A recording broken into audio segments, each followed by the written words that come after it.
Benvinguts a una altra sessió de Hashtag Europe Calls. I avui ens agrada tenir el Nacho. El Nacho Monter és advocat i treballa amb un dels grans col·laboradors de l'ESGAE, que és el GAC. Moltes gràcies a l'ESGAE per deixar-nos la seva casa, ens cuiden estupendament bé. I com que amb aquest abús, tirant de l'illo, vaig convèncer el Nacho perquè part de la candidatura és: té vostè els drets sobre l'obra que vol desenvolupar? Desenvolupar. No sabem si produir, desenvolupar. I tu has de dir, sí, té el 50% dels drets de l'obra que vol desenvolupar, com a mínim, perquè si no, no pot presentar-se. I llavors se'm va ocórrer, quan el vaig veure en una activitat al CCCB, que el Nacho era la persona ideal per fer aquesta sessió i pujar de valor la sessió. Per tant, amb tots vosaltres, Nacho, benvingut. Gràcies, Àlex. Que us explicarà un recorregut a guión original, adaptación, opción, cosas que heu de recordar. The floor is yours. Thank you so much. Gràcies, Àlex, per la presentació, per convidar-me. És un plaer estar aquí amb tots vosaltres. Bàsicament faré una exposició de l'inici, de quan comença la producció, que normalment és basar-se en un guión que puede ser tanto original como un guión adaptado. Pues si es original hay menos problemas porque ya o está confeccionado o está por confeccionar y lo que tienes que encargarle o mediante un contrato de encargo de prestación de servicios con el guionista a cambio de una cesión, de una remuneración, con un calendario de entregas, de pagos, en función de dónde quieras llegar, sea el tratamiento, sea la primera versión, un poquito el desarrollo. Normalmente en este contrato, en este guión original, se suele utilizar dos tipos de contrato, que los tendréis más que familiarizados. El contrato de cesión directa: yo te encargo una cosa para que me cedas los derechos sobre tu creación a cambio de un precio. Esta es la visión más general. Contratos son mucho más complejos, pero vendría a ser esto básicamente. Y luego está el contrato de opción, que normalmente se utiliza, y se utiliza mucho y cada vez más. Estamos en el guión original, el guión adaptado, luego entraré ahora. Estamos en el guión, bueno, el guión adaptado por definición también es original, pero no es nuevo, por decirlo bien, está basado en una obra preexistente.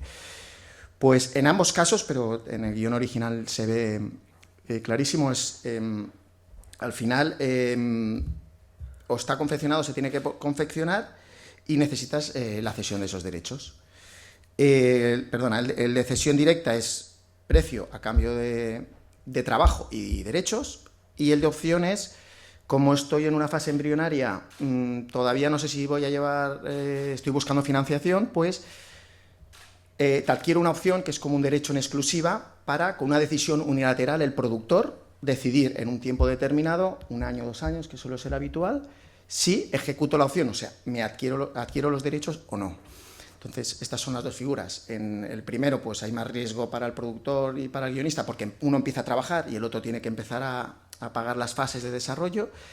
Y en el otro, normalmente, como ya está confeccionado una primera versión, normalmente la opción se hace sobre ya algo ya hecho, pues el simple transcurso del tiempo, como muchas veces hablamos, pone a todos en su sitio. Si no ejecuto, no tengo que pagar, tampoco adquiero los derechos, y con dejar pasar el año o los 2 años, pues los derechos que estaban con una especie de limbo, una expectativa que el guionista no puede tocarlos. Cuando hablo de guionista también podría ser si fuera una canción preexistente, una música.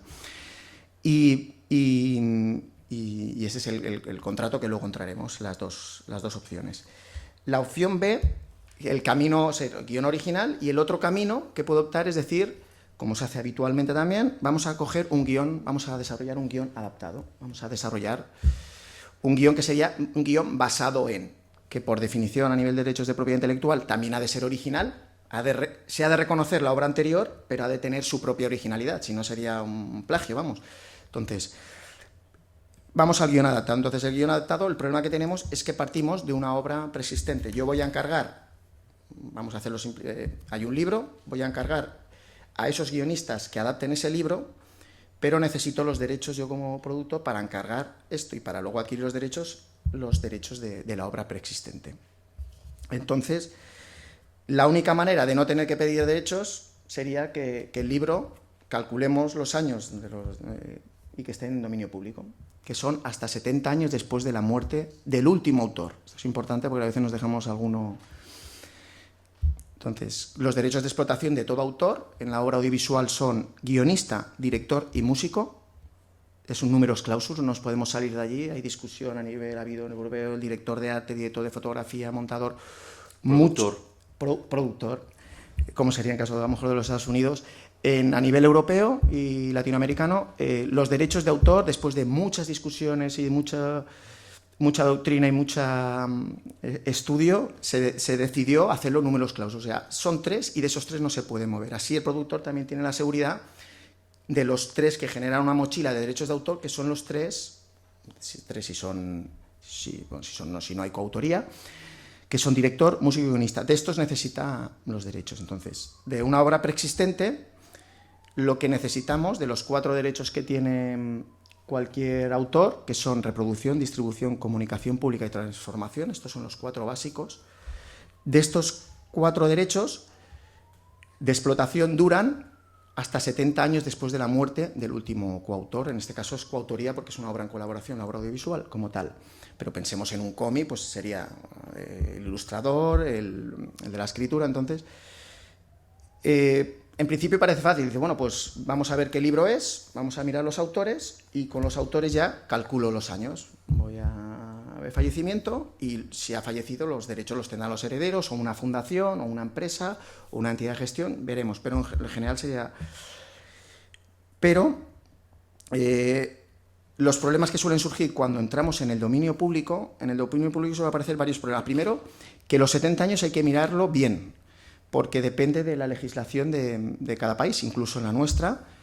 A nivel español hay cambios si la obra ha sido creada con anterioridad a 1987, es porque se le aplica la ley centenaria del siglo pasado. O sea, dentro de la propia legislación tenemos problemas. Imaginaros que los autores de nacionalidades extranjeras o libros con autores extranjeros, pretender deducir nosotros mismos, bueno, creo que son 70, pues yo calculo... Se puede hacer así, pero con cuidado. 70 está bastante organizado, pero hay países con 80, con 90, Pues vigilar la legislación, vigilar el país, vigilar que es la muerte del último coautor. A veces hay un autor que tiene un 10% y que en los títulos de crédito aparece el último y da la sensación de que no lo podemos olvidar. Y, sobre todo, aunque esté en el dominio público, que digamos, está todo asegurado, oye, podemos empezar a trabajar con una adaptación de este libro, vamos a empezar a trabajar solicitando o al propio escritor o a otros guionistas que empiecen a adaptar, a transformar esa obra en una adaptación audiovisual.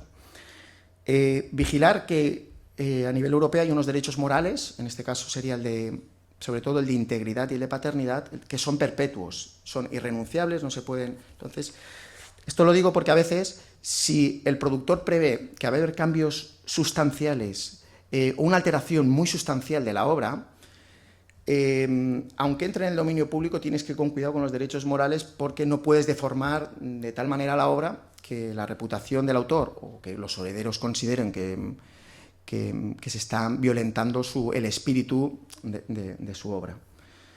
Y esto sería la primera fase, o tengo que pedir autorización o está en el dominio público. Si está en el dominio público, yo y cualquiera ya puede empezar, cualquier productor o cualquier guionista, a empezar a adaptar. Y no hay ningún problema ya. Salvo las comillas que pongo con el derecho moral, vigilar con la deformación bestia de la obra. Entonces, si ves que no está en el dominio público, no te queda otra que pedir autorización.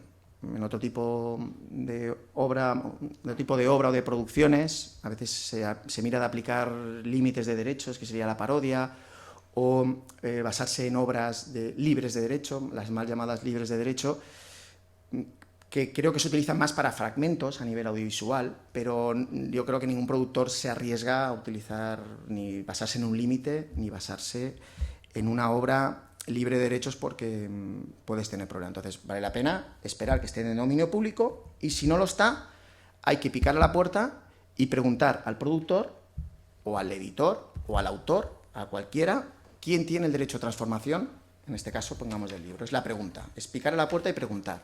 Una vez que ver los autores, o me voy a los autores, al escritor, o me voy al productor, al editor, en este caso del libro, ¿no? Voy y pregunto quién tiene el derecho de transformación para llevar a cabo obras derivadas. Entonces, puede ser que el autor se lo haya reservado, entonces tendré que tratar todo, necesitaré la autorización del autor, o puede ser que el autor, como pasa muchas veces, lo haya cedido, en este caso, al editor, a la editorial.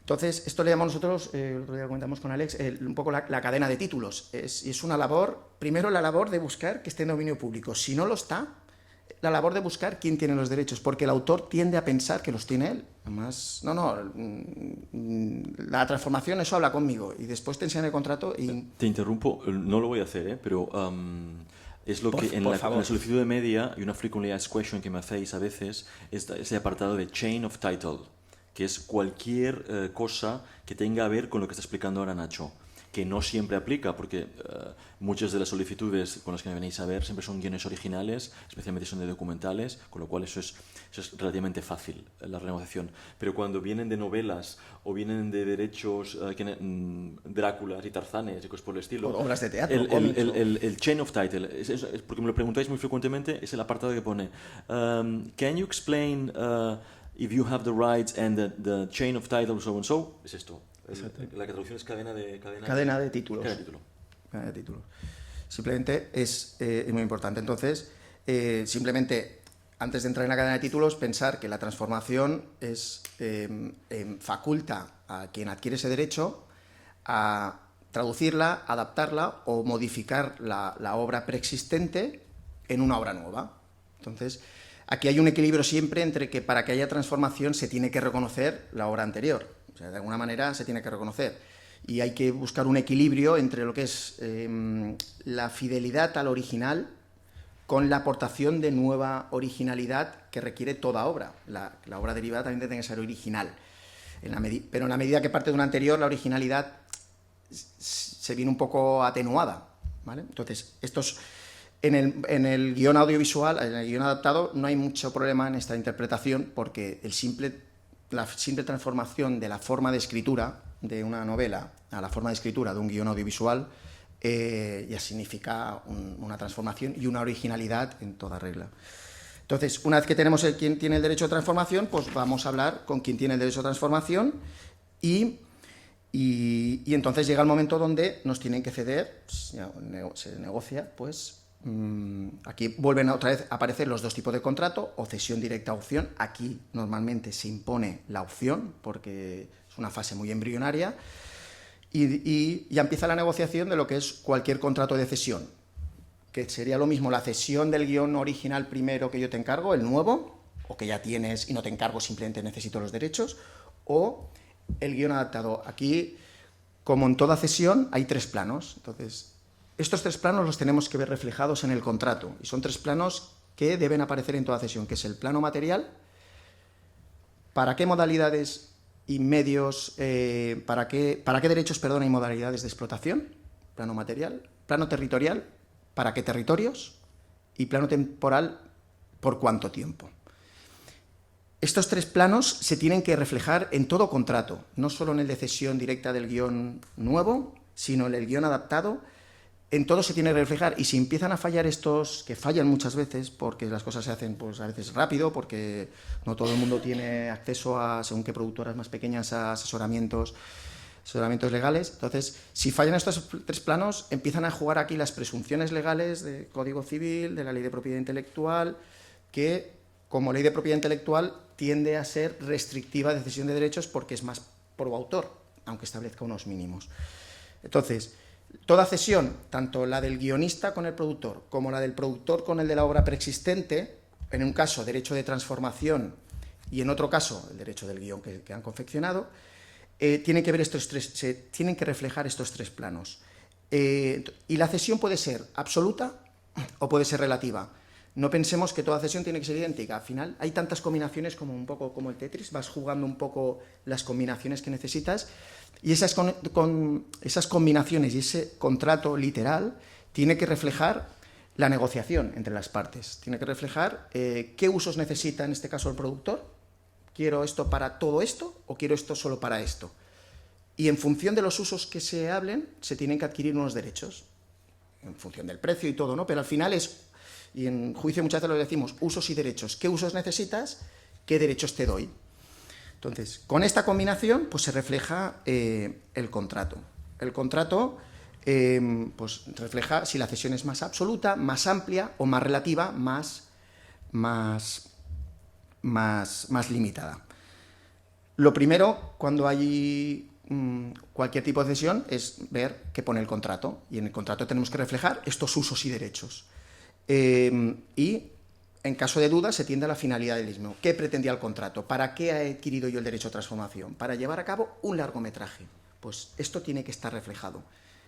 Y en el caso de que no esté bien reflejado o haya lagunas o vacíos en el contrato, tenemos que ser conscientes de algunas presunciones, tanto en el contrato de producción como en el contrato de transformación.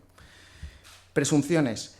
La ley de propiedad intelectual, como digo, tiende a defender al autor, es más pro autor, pero también busca equilibrios. Y en este caso, ya preveyendo en su día de que el productor podía reflejar un contrato como de prestación de servicios y tener lagunas en la cesión de derechos, a través de varios artículos de la ley de propiedad intelectual, artículo 88 y artículo 89, presupone la cesión en exclusiva al productor de los derechos básicos, que son reproducción, distribución, comunicación pública y doblaje y subtitulado, como una de las múltiples patas del abanico de la transformación.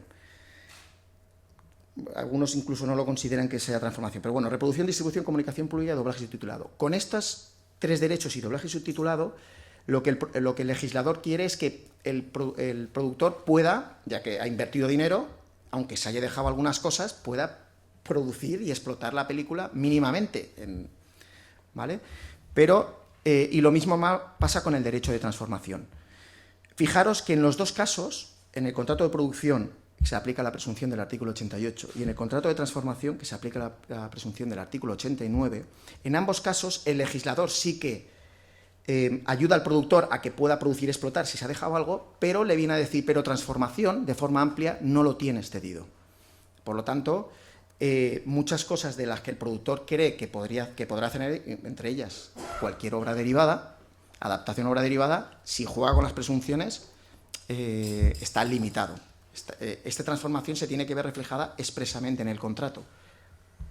El de transformación o el de producción. Ya en el ámbito de la transformación de una obra persistente hay otras consideraciones básicas. Primero, reflejar bien los tres planos. Segundo, que la cesión sea en exclusiva. Recordemos que si no se dice nada se entiende como no exclusiva en la ley de propiedad intelectual, porque si no podría darse el caso de que haya dos películas coetáneas basadas en el mismo libro.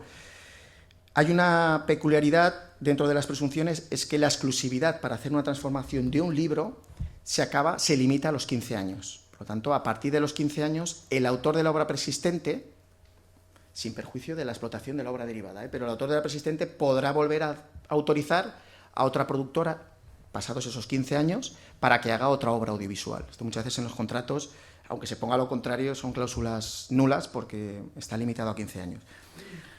Esto sí que además entiendo que es imperativo, aunque hay sectores doctrinales que a lo mejor pueden pensarlo diferente. Hay otras presunciones, por ejemplo, que el autor, salvo orden en contrario, el autor del libro se reserva la edición gráfica y la obra de teatro, o sea, que si no se dice nada del contrato, esas dos se entienden cedidas, y pues básicamente lo que sería el contrato, hay que estar a la literalidad de este contrato, el contrato hay que reflejar los tres planos y además si es en exclusiva o no, y porque si no empezamos con las presunciones. Y claro, si he adquirido un derecho de transformación para llevar a cabo un largometraje, pues seguro que tengo mails que prueban esto, o el contrato, por lo menos esto lo habré dicho. Pero hay que ir con cuidado, porque sí que puedo presuponer de que el contrato en transformación, o un juez puede presuponer que hay una presunción para que tú hagas un largometraje, pero luego, una vez que está hecho el largometraje, ¿en qué modalidades de explotación? ¿Qué ponemos? Cine, internet, puesta a disposición en internet, iba a decir, televisión en abierto, televisión cerrada. ¿Para qué y por cuánto tiempo la has tenido? Hay una presunción, que aquí hay discusión doctrinal también, de que si no se dice nada son 5 años, es la regla general de la ley de propiedad intelectual. Que en la obra audiovisual, tirando de contrato, puede ser que no fuera del todo aplicable, pero puede ser aplicable.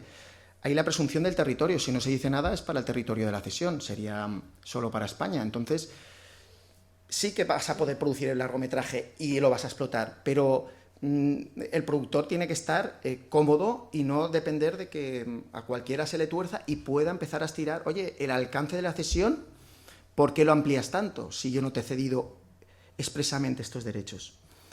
Tanto en un contrato como en otro, no digo ni que sea absoluta, lógicamente yo tiendo a defender a los guionistas y más estos últimos años, pero también está en la productora. Al final es hablar de usos y derechos y que quede claro en el contrato qué incluye y qué no incluye la cesión. Territorio, espacio, hay tiempo y modalidades que es y derechos de explotación. Sí. Te he entendido que en el contrato de opción aquí en España normalmente no se paga dinero. No. Porque yo vengo de Estados Unidos y normalmente se pagan 2.000, que 5.000, 10.000. O sea, aquí no. se suele pagar. Se suele pagar. Ah, que no te he entendido. Ah, bien, no, pues no me lo he expresado bien. Se suele pagar, pero es que no había entendido tu pregunta. ¿La opción sí se paga? Sí, claro. Por el derecho de opción, sí, por la exclusividad, normalmente se paga algo. Creo que no lo has explicado. Pues perfecto. Vamos, yo siempre en la oficina eres la estrella, pero siempre digo que es como la paga y señal. Ay, ¿me guardas esto? Que ya vendré a pagártelo, porque es lo más fácil de entender. Normalmente pero se paga. él sabe, pero pero para media lo necesitas. Oye, yo te lo pagaré. ¿Me lo guardas para mí en exclusiva durante 2 años que puedo desarrollar? Lo he resumido demasiado rápido, creo, la opción. Vale, sí, claro. Aparte, el contrato de opción, que por sí es en exclusiva, lo que pasa que a nivel europeo puede ser gratuito o oneroso. O sea, el que sea gratuito no significa que el contrato sea nulo. Entonces, sí, yo he visto opciones que... ¿Gratuito o un euro?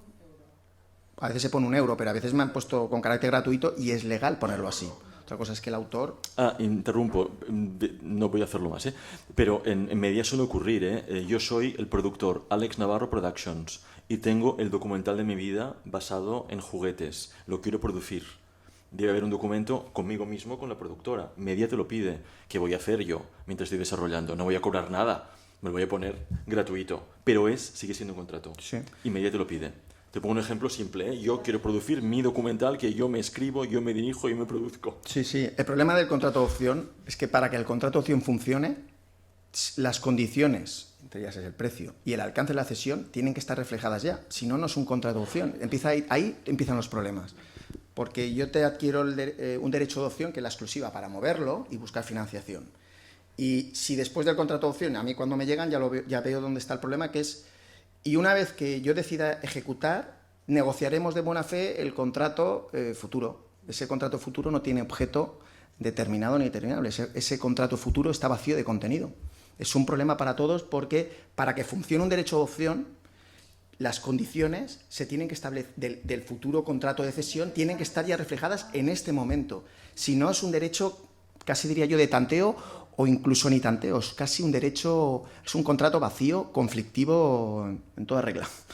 Porque qué precio luego ponemos al guion. Durante los 2 años pueden pasar muchas cosas que si no están negociadas antes, te las encuentras que son un problemón. Por ejemplo, que otra obra del mismo autor haya tenido éxito. Esos 2 años... No quiero complicar, pero me has visto por dónde iba, ¿no? Sí. Si haces una opción que no hay un contrato realmente detrás, que está vacío de contenido, si en paralelo ese mismo autor ha tenido éxito con otra obra, al no haber un contrato detrás, hay cosas que no se han negociado y por tanto tienes derecho a aumentar tu caché, claro, y aumentar o cortar la dimensión de ese contrato en función de... ¿Es así? Cuando tienes varios proyectos... Como creador, tenim una pregunta aquí. Ens dius qui ets? Montse. Sí. D'on? De quina... Underground Films. Molt bé. També en el contracte, tant el d'opció, millor el d'opció, es pot no pagar i que estigui reflexat que el guionista cobrarà quan es produeixi l'obra? Sí, es un contrato condicionado. Otra cosa es que el guionista, si tiene el guion ya hecho, podrá decidir si lo acepta o no, pero el problema de estas obligaciones condicionadas al pago a la producción sería una condición válida en derecho porque la condición depende de un tercero. La condición no puede depender del propio productor, decido si te pago o no, pero si lo condiciona a la financiación y a la producción, el problema es si el guionista confecciona durante un tiempo, crea el guión y el pago está condicionado todo a la producción, porque entonces él se despoja de sus derechos seguramente hasta la entrada en dominio público, o sea, porque aquí ya es cesión directa, pierdo los 4 derechos, los invierto en la producción y mi pago está condicionado a la producción. Si no se produce, no cobraré nunca y los derechos no serán míos ya nunca más. Es aquí donde, Ahí donde el punto de conflicto. Hago un spoiler, hay el derecho de vuelta. Exactamente. Que es importante, que es el salvoconducto que yo siempre en distancia corta os cuento. Si no estáis, cuando hablo sobre todo con guionistas, es su campo, pero lo digo porque hablo en mi caso práctico en la oficina. Reversión le llaman. Si no estáis seguros de realmente si el productor os condiciona a levantarle financiación de esta idea brillante que tenéis como guionistas o directores, os aconsejo que os aseguréis al cabo de 2 años os devuelven, 2 años mínimo, pues lo que pida media, pero que haya un derecho de vuelta para que como mínimo tú puedas volver a embarazarte del hijo cuando quieras, no que lo pierdas. Sí, además lo pierdes, es que yo no, si estoy en el lado de los guionistas, yo no puedo reclamar ya nada a la productora está cumpliendo el contrato. Yo te he adquirido los derechos para todo el mundo, hasta la entrada en dominio público, para todas las modalidades de explotación, pero el calendario de pagos, el primer pago y el único, el principal, el precio del guión, es condicionado. Entonces, normalmente se suele equilibrar esto con un derecho de reversión, que viene a decir, si tú no has producido en tantos años, a lo mejor 2 es un poco justo, pero... Bueno, 2 porque 2 y medio es lo que pide media, pero... como mínimo, ¿no? Entonces, es decir, porque bueno, realmente luego la mayoría de productores, si no produce, pues oye, llegamos a una resolución del contrato y fuera, pero ja depèn d'una resolució de mutu acuerdo. Hola, bon dia, sóc el Toni Montfort de BTF Media. Tinc una consulta també del tema de l'opció. O sigui, imaginem que tinc una opció amb un artista, uns Life Story Rights, i hi ha tres coproductors, ¿vale? Que no està especificat la participació, i arriba al mes del venciment. I els coproductors encara no han tancat la seva història i un diu, pues jo vull executar aquesta opció. La pot executar unilateralment en benefici dels 3? Bueno, depèn una mica de qui tingui el dret d'opció, perquè el dret d'opció, si no tens una clàusula que el pugui executar un tercer, el contracte és entre les parts. El productor que té el dret d'opció, clar que la pot executar dintre del termini de vigència de l'opció, quan vulgui adquirir els drets. No, som 3 coproductors. I qui ha signat el contracte de els 3 coproductors i l'artista. Llavors, un dels 3 pot executar unilateralment. Sí. Si forma part del contracte és... Sí, no hi ha excepció. Vale, gràcies. Hola, sóc el Miquel, de Principal Segona. Nosaltres estem en un cas que és estem intentant comprar una sessió de drets d'un llibre que està basat en un personatge real. Llavors ara la negociació ja estava bastant avançada i ens trobem en el cas dels drets d'imatge de la persona real. De la persona real. Sí. No sé si té molt a veure amb tot això, suposo que sí. És a dir, aquesta part com es tanca, si és uns honoraris a part o no, perquè la idea era que estigués inclòs en el contracte amb l'editorial, però l'editorial diu que no té els drets d'aquesta persona, llavors que ens hem de posar en contacte amb la filla o amb algú perquè està morta aquesta persona. Amb la filla? Sí, perquè la persona ja no hi és, es va morir, llavors és amb algú directe, ens han dit, llavors ara estem amb aquest tràmit, però no podem tancar el que és l'adaptació fins que no tinguem això. Sí. A nivel de propiedad intelectual, si te vas a inspirar en el libro, tienes que pasar por todo lo que hemos dicho. Si realmente te inspiras en el libro, pues necesitas los derechos de propiedad intelectual, pero como bien dices, el que ha hecho el libro tiene los derechos para hacer el libro, pero los derechos personalísimos de la persona sobre la que se base la película son derechos fundamentales, imagen, intimidad y honor, que necesitas la autorización en este caso de los herederos, porque como decimos nosotros siempre, los muertos tienen memoria y hasta 80 años después de su muerte se pueden ejercitar. Entonces necesitas la autorización. Un poco para hacer el pack completo, Es decir, cuando tú has entendido que has ido a buscar los derechos del libro, cuando buscas los derechos del libro, como es una adaptación, hay que hacer todo el ciclo completo. Ver si está en manos del agente literario y o del editor o si el autor se ha reservado algún derecho, por ejemplo, la adaptación al cine, que a veces hay autores que lo entregan todo a la editorial o a la agente literario. Muchas veces. Aquí nos ayudaría mucho la compañera Pontas, porque la había invitado en una cosa de Sitges y justamente ella tenía el doble papel, entonces explicaba, a veces hay agentes en el mundo mundial que hacen los agentes literarios también representan al autor en frente a los derechos de Hollywood. Pero claro, cuando se basa en alguien real, en media siempre son, yo siempre lo devuelvo a media, siempre son estrictos. Si usted habla de Messi o habla de Maradona, si tiene acceso, es que sí. Si no tiene acceso, es un documental sobre otra cosa. Entonces piden que hagas el clearance the rights con los derechos de honor, con los herederos o con la imagen pública del personaje. Independientemente, si esto va en el pack del libro, de la editorial, ningún problema. Pero si la editorial se lo ha dejado fuera, la adaptación audiovisual, que es posible, entonces tienes que ir a los herederos y decir, oye, voy a hacer un documental donde te hablo muy bien de esta persona y no la pongo como el culo.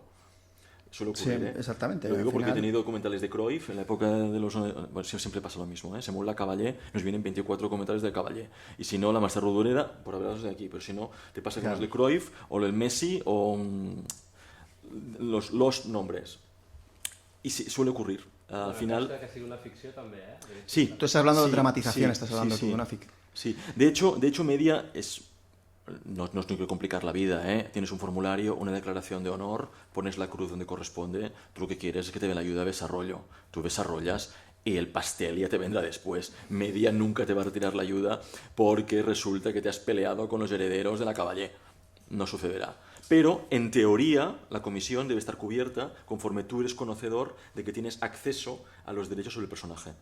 En el caso que es una adaptación y que no vaya en el pack de la editorial. ¿Te ha ayudado o no? Sí, perfecto. Yo Simplemente que porque en el fondo al final es una candidatura. Documental cambia un poco y en tu caso creo que dices que es dramatización, una ficción. Entonces, no sé si te basas en el libro, en fragmentos del libro, necesitas los derechos de propiedad intelectual, lo que hablábamos de transformación del libro. Pero claro, por ejemplo, sobre Teresa de Calcuta hay muchos libros y hay diferentes obras audiovisuales. Buen ejemplo, muy buen ejemplo. No todo el mundo ha pedido autorización. Yo solo pido derechos de autor si me baso en el libro. Si yo investigo y son hechos notorios y son hechos de fuentes lícitas sobre un personaje histórico, todo el mundo puede escribir y todo el mundo puede hacer una película sobre un personaje histórico. Pero tienes que ver en qué momento, y es difícil a veces verlo, en qué momento puedes empezar a afectar su privacidad. Y normalmente yo siempre pongo el ejemplo, el alambre está en cuando te empiezas a dar cuenta que la obra... no es que el personaje político o futbolista aparezca de forma accesoria por allí o se reproduzca su nombre o imagen, sino que realmente la obra pivota, se basa en ese personaje. Entonces sí que realmente le llamamos un uso de la imagen patrimonializada. Estás utilizando la imagen ya como Freddie Mercury, Elton John, todas estas películas, patrimonializada. Es imagen como patrimonio ya, como marca. Entonces sí o sí necesita los derechos. Si es un documental, si fuera un documental, puedes tirar un poco, porque al final aquí son conflictos de derechos fundamentales. Libertad de expresión, libertad de información, en contra de los derechos a la propia imagen, intimidad y al honor. Estos derechos se tienen que combinar. Si es un documental más informativo, pues si las fuentes son válidas, yo puedo hablar más sobre ese personaje y seguramente prevalezca el derecho a la información y no requiera autorización. Pero si te vas a la dramatización y vas a hablar sobre su obra privada, sobre su vida, sobre su intimidad, sobre sus relaciones, sobre su trabajo, desde que se levanta y la obra pivota de él, necesitas seguramente adquirir ese derecho. Y además esto lo tienes que prever con antelación, porque si una vez que empiezas la producción, esto es lo de siempre, ¿no? De pedir permiso o pedir perdón. Si una vez que empiezas la producción se te ocurre pedir los derechos, pues tener muy buena fe. La otra parte puede tener muy buena fe, pero lo normal es que tire para arriba. Si en cambio con carácter embrionario le pide los derechos, a lo mejor pues la remuneración es... Pero lo normal es pedirla, lo normal es pedir autorización. O sea, como consejo es, ya en desarrollo, es ir con tiempo y sin saber si lo vas a producir o no, hacer la consulta. Hacer la consulta. Entonces valorarlo, pero... Incluso antes de cerrar el contrato con la editorial, ¿no? Sí, y luego tener premisas básicas. Antes de cerrar, primero adquirir los derechos, pensar que no solo está la imagen, que dentro de la imagen está la privacidad o el nombre, incluso el nombre. A veces lo que hace es que para que no le llamaré de otra manera y que piensen lo que quieran, yo sé que estoy hablando de eso, pero ya no he puesto el nombre. O sea, imagen también es el nombre y apellidos, y hay premisas básicas, es decir, si voy, tema de la intimidad, aunque diga la verdad, libertad sexual, libertad religiosa, aunque diga la verdad, puedo infringir sus derechos. Tema al honor, el tema al honor, que es ofender la honorabilidad.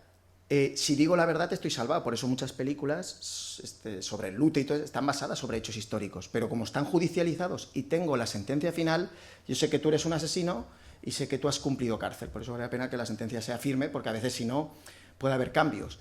Pero el honor, si dices la verdad, no la afectas, pero la intimidad vigila que aunque estés diciendo la verdad y haya ido a una clínica abortista y digas tú, no, tengo pruebas, estás perdido porque estás afectando a su intimidad. Entonces, para evitar todos estos problemas, vale la pena o te vas al documental porque sabes que el derecho a la información tiene mucho peso, o te vas a la dramatización, pide permiso, tienes más libertad creativa en la dramatización, vigilando el honor y la intimidad y valorar el alambre, que es cuando empieza a pivotar la imagen patrimonializada. Es que la película es su vida. Entonces, intentar ahí salvarte puede ser muy conflictivo. A mí me han encargado escribir un libro sobre un personaje que es desconocido todavía, que es una escritora literaria catalana, etcétera, etcétera, que vivió en Japón. Entonces, aparte del libro, como soy documentalista, pues estamos intentando sacar adelante un documental, ¿no? También sobre su vida. Hemos hecho un tráiler y queremos hacer el documental, pero bueno, el documental ya será con ayudas públicas, etcétera. El libro no, el libro va a ser un encargo privado. Hemos tratado de contactar con los herederos. Esta persona está muerta, ¿no? Los herederos pasan del tema, o sea, como que no quieren meterse, como que no tal, como que pido, me podéis dar los derechos por escrito, no están respondiendo. O sea, he hablado con ellos, pero no se ponen a firmar nada, no están interesados, ¿no? Y además no está claro si el heredero es la pareja de hecho o el hijo, supongo que el hijo, pero que el hijo está en Australia, o sea, no está interesado. ¿Qué pasa en ese caso? ¿Basta con que yo haga un paper trail de estos que, sabes, que documente todos mis esfuerzos por conseguirlo para hacer el documental? Es un documental, además es un documental que no voy a hacer una biografía, sino a través de una mirada a Japón a través de esta persona. O lo enfocas, como dice Alex, por derecho de información, o sea, lo que te parece a ti que te favorece, el que pidas continuamente autorización, sí. Realmente si va mal dadas te está perjudicando, porque nosotros en derecho le llamamos actos propios.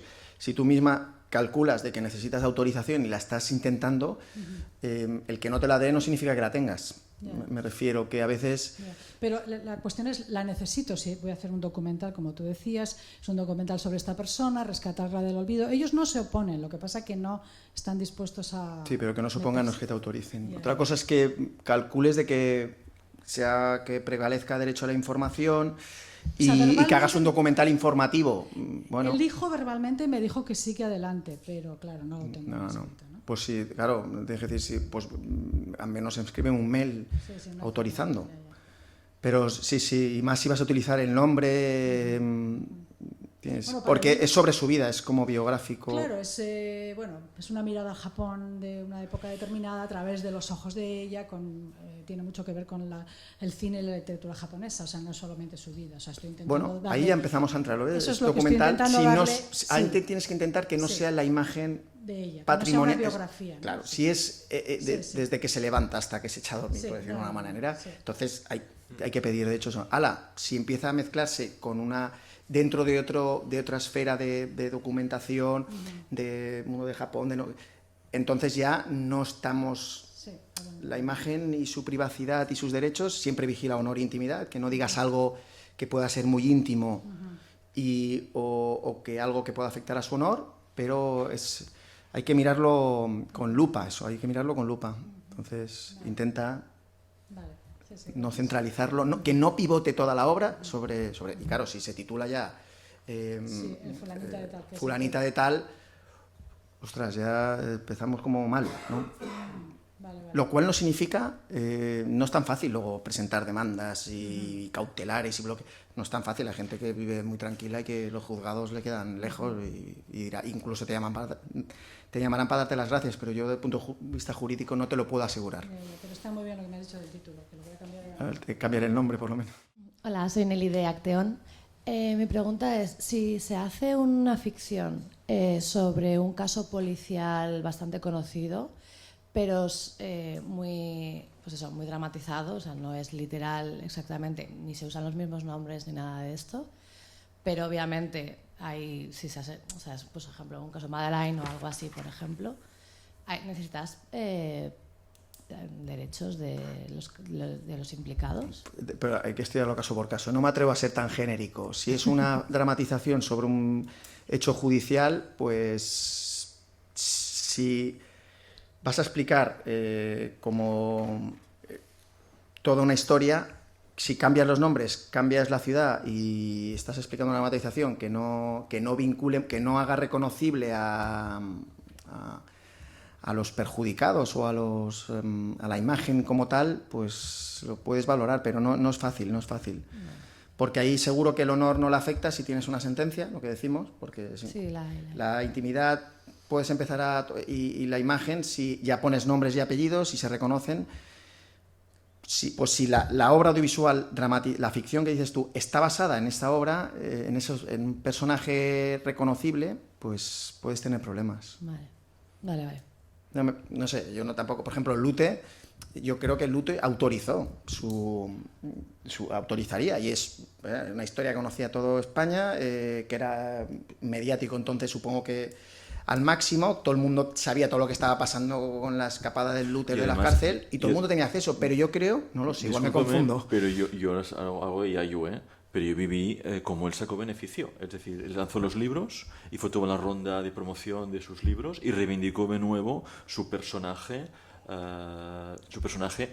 ese personaje que siempre he desarrollado, que el niño ha salido del arroyo, que se ha etiquetado mal y que consigue estudiar, lo vendió perfectamente y salió beneficiado. Pues ya lo digo por los libros, pero la obra audiovisual. Yo recuerdo haber visto ruedas de prensa con Vicente Aranda mano a mano. ¿Sí? Seguro, sí. Mira, pues es un tema antiguo, pero yo creo que... Ahí la típica pregunta que le hacían es: ¿usted se siente bien interpretado por Imanol Arias?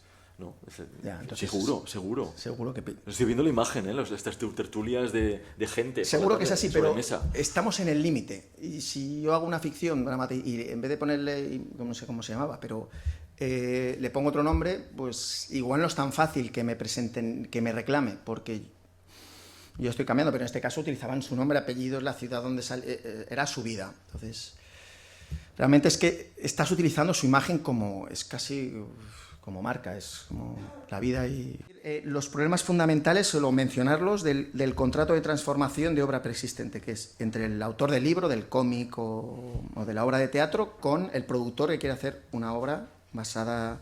Ahora estamos en derechos de propiedad intelectual. Establecer que se ceden en exclusiva. Intentar vincular de alguna manera. Los principales problemas vienen con el escritor, porque el escritor, o porque ha cedido el derecho o porque lo tiene él, cede el derecho de transformación y yo encargo a unos que hagan la transformación, el guión adaptado. Entonces, el hecho de vincular al escritor en el proyecto favorece mucho que no haya conflictos luego, que no le guste la transformación o que vea que se está... ¿Por qué? Porque aunque te haya cedido el derecho de transformación, tiene el derecho a la integridad, el derecho a la modificación, que de hecho son derechos morales irrenunciables. Entonces, la mejor manera, o yo los proyectos que veo que empiezan mejor, es que el escritor o el dramaturgo que está vinculado en el proyecto, siempre que esta vinculación no estrangule la libertad creativa de los nuevos guionistas. ¿Vale? Este es el principal, o sea, vincular al escritor de la obra o al autor de la obra preexistente.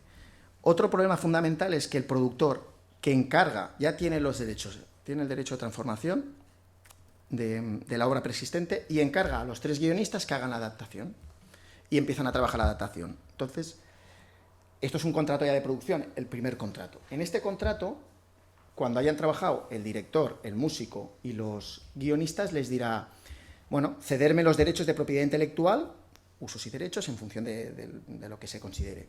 Normalmente el autor de obras derivadas no discute mucho la transformación suya porque en la medida que está atada detrás, o sea, poco pueden hacer ellos con eso, más que hacer su obra derivada. Hacen el guión derivado para una obra audiovisual derivada. Los autores de la adaptación serán estos tres que digo yo, director, músico y guionista de la obra. Estos serán los autores de esta obra y generan derechos del guión de esta obra. Y estos derechos son, pues como todos los derechos de propiedad intelectual, hasta 70 años después de su muerte, y tiene todos los derechos: reproducción, distribución, comunicación pública y transformación. Un error habitual es que en estos contratos que yo encargo a los nuevos guionistas, les hago ceder más derechos de los que realmente a mí me pertocan por este contrato.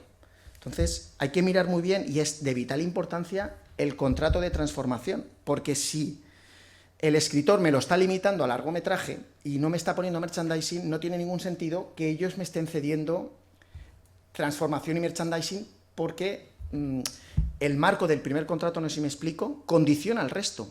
O sea, el primer escritor le está diciendo: te cedo por 20 años. Por 20 años para producir un largometraje y explotarlo en televisión.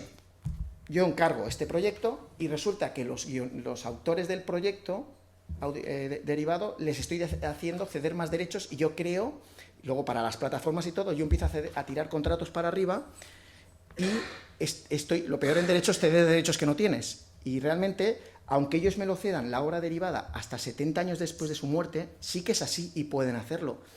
Pero siempre que estén en el marco de este. Entonces, si te ha dicho para 20 años, por mucho que tú digas, estas contradicciones pasan muy habitualmente y son problemáticas, porque hay contratos que dicen cosas diferentes. Entonces, siempre hay que ir al contrato original. Porque además la ley de propiedad intelectual es muy clara. Los autores de la obra derivada, ¿quiénes son? Los autores de la obra derivada. Y siempre dice: sin perjuicio de los derechos de autor que le corresponden al autor de la obra preexistente. Entonces, el marco o el alcance de esta cesión condiciona el resto. Incluso la obra derivada de obra derivada, las sucesivas obras derivadas, si a mí no me ha dado el derecho de transformación para hacer una obra derivada de la obra derivada, por mucho que quieran los otros, en la medida en que todo parte de esta, está todo limitado. Es como, no sé si me explico, a lo mejor es un poco complejo, pero es de vital importancia. Este es el problema principal. Y después simplemente decir que todo esto pasa también con la música, con la dirección, pero sobre todo con la música estaría el tema de los covers. De lo mismo, puedo adquirir el derecho para, aquí se llama más, sincronizar una obra preexistente, una canción, como banda sonora. O sea, hay dos maneras: o crea la música para esta película, entonces es autor junto al guionista y director de esta película, contrato de cesión directa de producción de obra nueva, o si quiero la música preexistente, necesito adquirir el derecho de transformación, modalidad de sincronización, para sincronizarla. Y entonces tengo que hacer lo de cadena títulos, preguntar: ¿quién tiene el derecho de sincronización, transformación de la música para incorporarla en mi obra audiovisual? Pues normalmente lo tendrá la productora de fonogramas, la editorial de música. Entonces, a veces cuando pides precio para incorporar esta música como obra preexistente, te piden mucho dinero y es completamente válido que el productor vaya al autor, que estará en esta casa seguramente, de la letra y la partitura, al autor, y le diga: mira, por el resultado final, autor, artista que interpreta y productor que fija, que lo graba, estos son derechos afines, pero son derechos recogidos en la propiedad intelectual, me pide X dinero y no puedo asumir X dinero. Entonces, nada impide a la productora ir al autor, que normalmente lo habrá cedido a una entidad de gestión, seguramente SGAE, para que la letra y la partitura me la cedan a mí de forma más barata, o sea, con menos coste, y yo contrate a un intérprete y lo grabe yo. Entonces, esto es completamente legal. El problema de los covers es cuando tú contratas al intérprete, que ahí es donde está la línea, contratas a un intérprete que se parezca, es cover por imitación, decimos, que haces que se parezca todo lo posible a Elvis Presley. Cruz y Entonces, Raya haciendo de Rafael en El Torrente 2. por ejemplo. Problemón. Porque Rafael dijo que no cantaba, buscaron una voz igual, Claro. tuvieron pleito. Exactamente, le Porque llaman suena cover por idéntico. imitación. Por imitación. Exactamente. Pues no mira, estos casos prácticos los conozco más tú que yo. No lo conocía, pero es así. Entonces, lo mismo pasa con la música, pues lo mismo que he dicho con el guión, pasa que el guión se ve más claro, en dirección cuesta más de ver, pero en guión se ve clarísimo, es adaptar un libro cuando hay obras preexistentes. Sí, yo tenía mi duda era sobre cuando se producen solapamientos entre diferentes periodos de entrada en dominio público de una obra. Me acaba de pasar con una música, pero tengo la duda de qué pasaría, por ejemplo, si yo quiero adaptar aquí Bodas de Sangre de García Lorca, que ya está en principio libre de derechos, pero en otros países como México o como Estados Unidos, los periodos de entrada en dominio público son más largos. Por eso tienes que ir Me acaba de pasar con una música, ¿no? De querer poner el bolero de Ravel y es como el bolero de Ravel, claro. ya está. No, porque en México no está libre de derechos el bolero de Ravel, entonces, vale, pues no podemos usarla. ¿Existe alguna forma de resolver ese conflicto? Bueno, tienes que ir a la nacionalidad del autor. O sea, que me refiero que en este caso, Federico García Lorca, pues de generación del 27, aquí está en el dominio público ya. Claro, pero voy a tener algún problema para distribuirla en Estados Unidos, entiendo. Yo creo que no. Yo ahí creo que no tendrías problema, porque aquí se basaría en la ley aplicable, aquí sería la española, yo creo. No sé si en la jurisdicción te haces mexicana... una póliza de error or omission y ya está. No lo sé, eso no estoy seguro que tuvieras problema en México. Con esto. No, yo te decía lo de distribuir en Estados Unidos, ¿eh? Tú vas con el seguro con la de póliza emission y que has cubierto por esa sin mala fe, claro. error en el... Sí, funciona. Claro, es que con músicas nos ha pasado, ¿no? Con el ejemplo que te pongo, el bolero de Ravel, y ahí sí que está más organizada de alguna manera, ¿no? Hablando con la editorial española es como, hablando con gestor musical, es como en España no tienes ningún problema, para distribuirlo en México, Estados Unidos, tales países, tienes que ir a la editorial madre francesa y pedir ese derecho que se pueda hacer. Puede ser. Pero que claro, puede ser que sea obviamente, así. siendo el bolero de Ravel y siendo los últimos 20 años que van a tener para ganar dinero su familia, están esperando precios. Claro, pues, pero habría que estudiar claro, lo que me da la curiosidad con eso, con adaptar a Lorca. Por ejemplo, por poner un ejemplo de autor español que murió hace más de 80 años. ¿Sabes? Bueno, sí, habría que mirarlo caso por caso, pero yo entiendo que sería aplicable la nacionalidad del autor de la obra. Aquí se aplicaría los 70 años, siempre que la obra no se hubiera creado con anterioridad a 1987, que serían 80 en España. Pero este dominio público yo creo que afecta al resto de países, porque es la nacionalidad del autor, la legislación de aquí. Me haces dudar ahora qué pasaría en México. No lo sé, tendría que mirar si la legislación mexicana condiciona algo el dominio público, no lo sé. Pero creo que es más o menos, creo que es el dominio público que en Latinoamérica yo creo que es muy parecido en muchas legislaciones. Sí, en algunas cosas es un poco más largo, pero bueno. Sí, puede ser 80 o 90 alguna vez. Pues no sé responderte muy bien, lo tenía que mirar. A mí me gustaría mucho saber cuál es la situación del uso justo, del fair use, para documentales en España y en Europa, vamos, exactamente, porque aquí la mayoría de la gente está perdida. Entonces, en Estados Unidos es muy normal utilizar el uso justo para justificar inclusión de obras de terceros en tu documental, ¿no? Ya sea visuales, música, etcétera, etcétera, audio. Y entonces yo no sé si podéis hablar de este tema o no. Sí. Aquí yo no controlo mucho la legislación, pero aquí está más limitado. Aquí tenemos unos límites del derecho que son como todos los límites. La propiedad intelectual no deja de ser una propiedad. No la vemos físicamente, pero es como si tuvieras un campo o un coche o un piso. Entonces, toda propiedad tiene unos límites. Puede tener un campo y hay una servidumbre de paso y pasa tendido eléctrico porque tiene que pasar. Y con propiedad intelectual pasa lo mismo. Aquí, en nuestra legislación, los límites se aplican con carácter muy restrictivo, que es desde la cita, para enseñanza y educación, la parodia que comentaba antes, la copia privada famosa, que se aplican con carácter más restrictivo de lo que se puede aplicar. Entonces, la utilización de fragmentos de obras protegibles, temas de actualidad, información, puedes intentar, pero al final la ley tiene carácter restrictivo, siempre viene a dejar la muletilla un poco de siempre que sea con carácter estrictamente necesario. Me refiero, aquí es más arriesgado introducir, o sea, incorporar obras protegibles,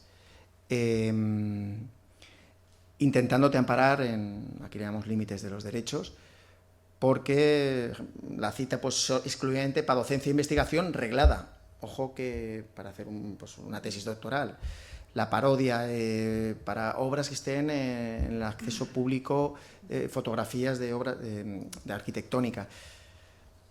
Aquí es conveniente recabar siempre la autorización.